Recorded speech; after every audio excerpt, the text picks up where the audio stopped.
Salam damai dan sejahtera bagi kita semua. Video terakhir kami rupanya memprovokasi banyak orang yang keberatan dengan pemberian label bidat kepada Protestan. Tidak hanya dari orang-orang Protestan, tapi juga dari orang-orang Katolik pendukung Konsili Vatikan II yang menganggap tindakan itu hanya menambah perpecahan Kristen dan tidak berdasarkan semangat kasih. Sebenarnya itu tidak perlu terjadi apabila kita paham dengan apa yang dimaksud dengan istilah bidat dan mengapa kita perlu membuat pernyataan yang tegas mengenai hal itu. Seperti yang diajarkan Paus Pius XII dalam Mistisi Corporis Christi, ada 3 keadaan yang secara formal memisahkan seseorang dari gereja Kristus. Yang pertama, murtad atau apostasi, yaitu jika seseorang menyatakan dengan tegas dan tanpa ragu menolak seluruh pokok-pokok ajaran iman gereja Kristus. Yang kedua, bidat atau heresi, yaitu jika seseorang menyatakan dengan tegas dan tanpa ragu menolak satu atau sebagian ajaran iman gereja Kristus. Dan yang ketiga, skisma atau perpisahan, yaitu ketika seseorang menyatakan dengan tegas dan tanpa ragu menolak otoritas paus sebagai pemimpin gereja dan wakil Kristus. Maka berdasarkan definisi di atas jelas, Protestan yang dengan tegas dan tanpa ragu menolak sebagian ajaran iman gereja, meski mereka tetap mempertahankan beberapa pokok ajaran iman yang penting, sudah termasuk ke dalam golongan bidat atau heresi. Mengingat kaum Protestan terpecah belah dalam puluhan ribu komunitas gereja dengan ajaran yang berbeda satu sama lain, umumnya mereka mentoleransi perbedaan-perbedaan minor asalkan tetap memiliki kesamaan pokok-pokok ajaran yang penting seperti misalnya konsep Trinitas. Tidak perlu heran jika denominasi Lutheran, Calvinis, Baptis, Metodis, Injili, Mormon, Advent, Pentakosta, dan karismatik yang masing-masing memiliki perbedaan teologi mencolok, bahkan bertentangan, dapat bergabung di dalam satu wadah seperti PGI, seolah-olah mereka dipersatukan oleh satu iman yang sama. Tentu saja persatuan semacam itu tidak didasarkan pada sebuah kebenaran iman yang mutlak, namun berdasarkan prinsip koeksistensi, hidup rukun berdampingan yang dibentuk dari semangat untuk bersepakat menerima pokok-pokok iman yang penting dan mentoleransi perbedaan-perbedaan iman yang dianggap minor atau tidak penting. Tapi benarkah itu sesuai dengan kehendak Tuhan? Cukup dengan merujuk pada kitab suci, kita tahu itu bukan kehendak Tuhan. Dalam Injil, Tuhan Yesus berkata, "Janganlah kamu menyangka bahwa aku datang untuk meniadakan hukum Taurat atau kitab para nabi. Aku datang bukan untuk meniadakannya, melainkan untuk menggenapinya. Karena aku berkata kepadamu, sesungguhnya selama belum lenyap langit dan bumi ini, satu iota atau satu titik pun tidak akan ditiadakan dari hukum Taurat sebelum semuanya terjadi." Injil Matius bab 5 ayat 17-18. Tuhan Yesus Kristus memang datang untuk menggenapi atau menambahkan kekurangan yang ada pada hukum Taurat. Namun dia tidak menghilangkan dan meniadakan hukum Taurat, bahkan yang terkecil sekalipun. Setelah kematian Yohanes sebagai rasul terakhir, seluruh sabda Tuhan dalam bentuk kitab suci dan tradisi suci berupa pengajaran para rasul sudah dinyatakan selesai diwahyukan kepada manusia.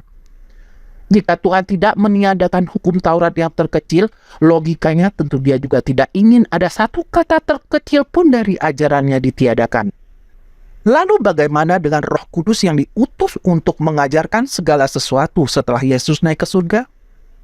Tugas Roh Kudus tidak untuk menyatakan ajaran-ajaran baru, tetapi mengingatkan dan menjelaskan ajaran yang telah dinyatakan oleh Yesus Kristus.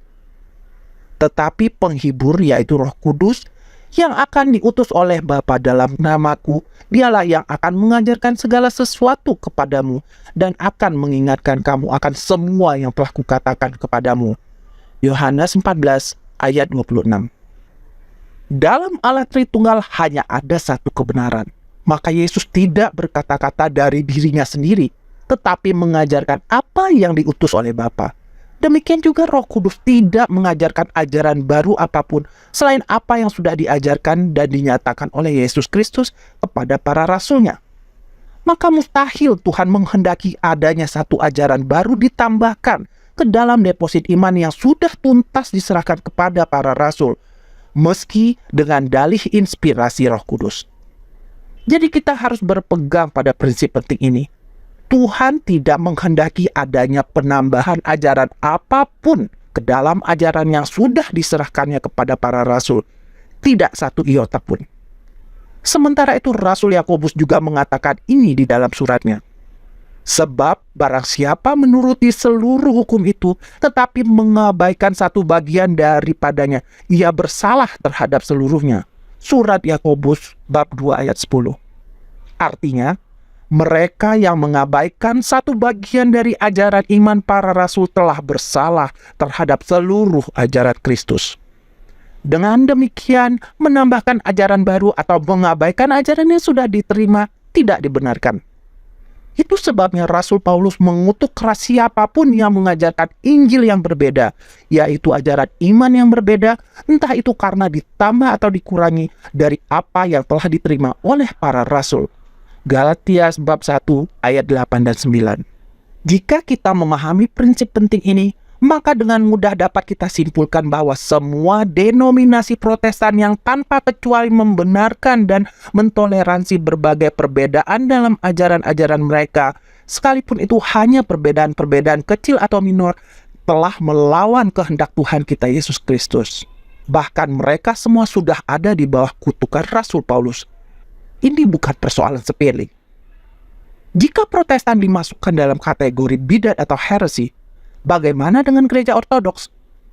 Seperti kita ketahui, pada tahun 1054, Kardinal Humbertus da Silva Candida yang mewakili Paus Roma dan Patriark Michael Cerularius dari gereja Bizantium saling mengekskomunikasi satu sama lain.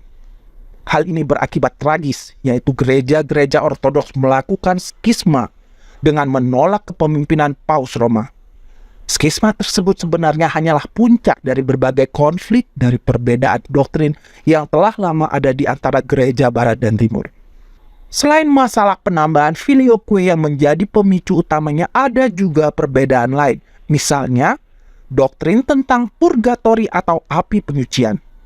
Tapi kita tidak mengatakan bahwa gereja ortodoks pada tahun 1054 telah menyangkal sebagian ajaran gereja dan menempatkan mereka dalam kategori bidat, sebab persoalan tersebut pada masa itu masih dalam perdebatan.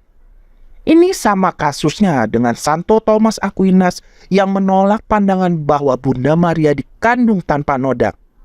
Meskipun salah, penolakan tersebut tidak membuat Santo Thomas Aquinas menjadi seorang bidat, karena pada masa itu pandangan tersebut masih dalam proses perdebatan dan belum ditetapkan gereja sebagai dogma yang definitif. Dalam hal ini Santo Thomas Aquinas tidak dapat dikatakan menolak ajaran gereja. Jadi perpisahan gereja-gereja ortodoks dari gereja Katolik pada tahun 1054 secara formal disebabkan oleh skisma, bukan bidat. Namun hubungan antara skisma dan bidat itu sangat erat.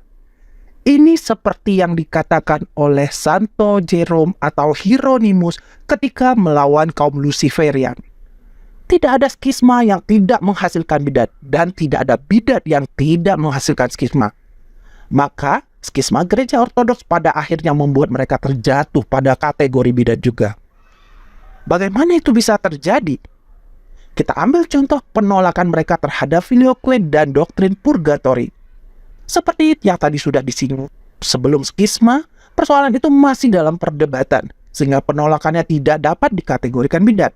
Namun, ketika skisma terjadi, otomatis kedua persoalan itu bukan lagi topik perdebatan, karena mereka yang mempertentangkannya sudah memisahkan diri.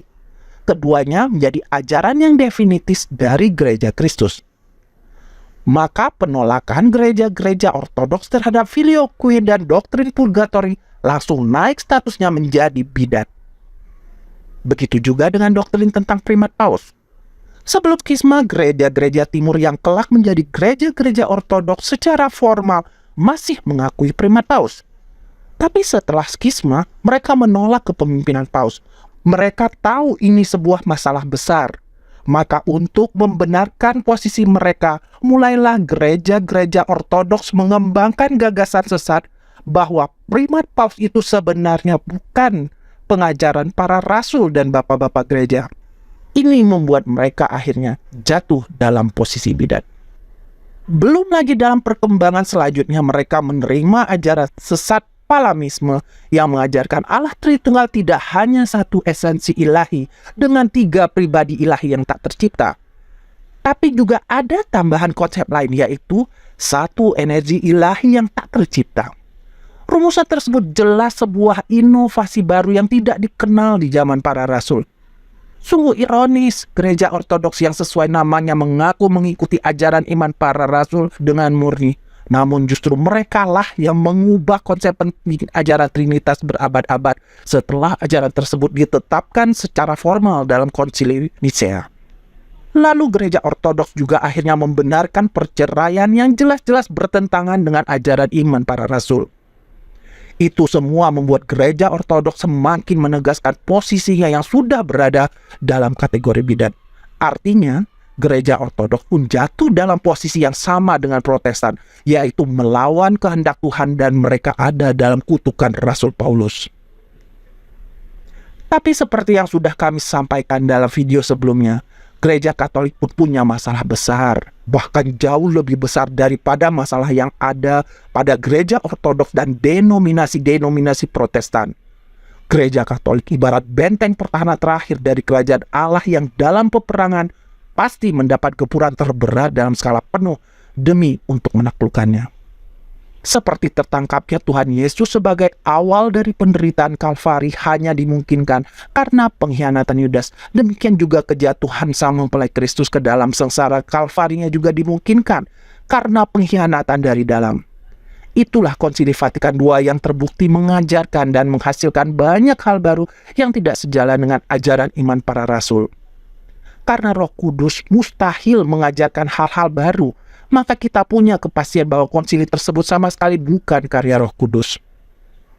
Konsili Vatikan II terbukti telah memecah belah gereja Katolik secara internal, yaitu kaum pendukung konsili yang sedang mengarahkan gereja Katolik dalam kemurtatan besar, dan kelompok Katolik tradisionalis yang dengan tegas menolak Konsili Vatikan II karena memilih untuk setia pada ajaran iman para rasul. Dengan berbagai pembaharuan akibat Konsili Vatikan II, gereja Katolik pendukung konsili atau kita sebut saja gereja konsili juga bernasib sama dengan gereja ortodoks dan Protestan, yaitu jatuh dalam bidat. Bahkan lebih parah lagi karena otoritas Paus sebagai pemimpin tertinggi gereja di dunia telah disalahgunakan demi agenda pembaharuan sesat tersebut. Akibatnya gereja Katolik sekarang sedang mengarahkan dirinya pada kemurtatan besar seperti yang sudah dinubuatkan dalam kitab suci. Kita tentu masih ingat bagaimana Adam dan Hawa jatuh ke dalam dosa karena pelanggaran sepele, yaitu memakan buah terlarang. Tapi tindakan sepele itulah yang membuat mereka terusir selamanya dari Taman Eden. Begitu juga dengan yang terjadi dalam kekristenan saat ini. Cukup penyimpangan kecil dari ajaran iman para rasul sudah dapat membuat kita terlempar dari bahtera keselamatan. Itulah yang terjadi pada semua orang ortodoks, Protestan, dan Katolik pendukung konsili. Lalu apakah kalau kami mengatakan ajaran yang menyimpang dari iman para rasul sebagai bidat berarti kami kehilangan semangat kasih? Berarti kami memecah belah? Justru kebalikannya. Mengatakan jalan ini sudah benar dan tidak ada yang perlu pindah-pindah, ikuti saja sampai ujung. Pada orang yang sedang berjalan menuju jurang adalah tindakan yang berlawanan dengan kasih, karena membiarkan orang itu celaka. Justru dengan mengatakan jalan itu salah, segeralah keluar dari jalan itu untuk berpindah ke jalan yang benar, adalah suatu tindakan kasih, karena perkataan itu akan menyelamatkannya. Dan yang jelas kata-kata itu tidak memecah belah, tapi akan mempersatukan semua Kristen di dalam iman para rasul, di dalam gereja yang satu, kudus, Katolik, dan Apostolik. Dengan alasan itu kami akan tetap menyebut semua ajaran yang menyimpang dari ajaran iman para rasul sebagai bidat. Kami tidak ragu ataupun menyesali sikap tersebut. Hanya ada satu cara untuk tetap tinggal di dalam bahtera keselamatan, yaitu bergabung di dalam sisa umat yang ada dalam kelompok tradisional Katolik. Merekalah satu-satunya kelompok Kristen di dunia yang dengan pertolongan Roh Kudus berusaha tetap setia dalam iman para rasul. Bagi Anda yang saat ini tergabung dalam gereja Ortodoks, Protestan, ataupun gereja Katolik pendukung konsili, Anda bisa memulai perjalanan untuk bergabung dengan sisa umat melalui metanoia, yaitu berubah dengan meninggalkan dan menolak semua hal yang telah memisahkan Anda dari ajaran iman para rasul. Itulah awal dari persatuan Kristen yang dikehendaki Tuhan dan sekaligus awal dari restorasi gereja Kristus yang sejati. Terima kasih atas perhatian Anda. Viva Christo Rey.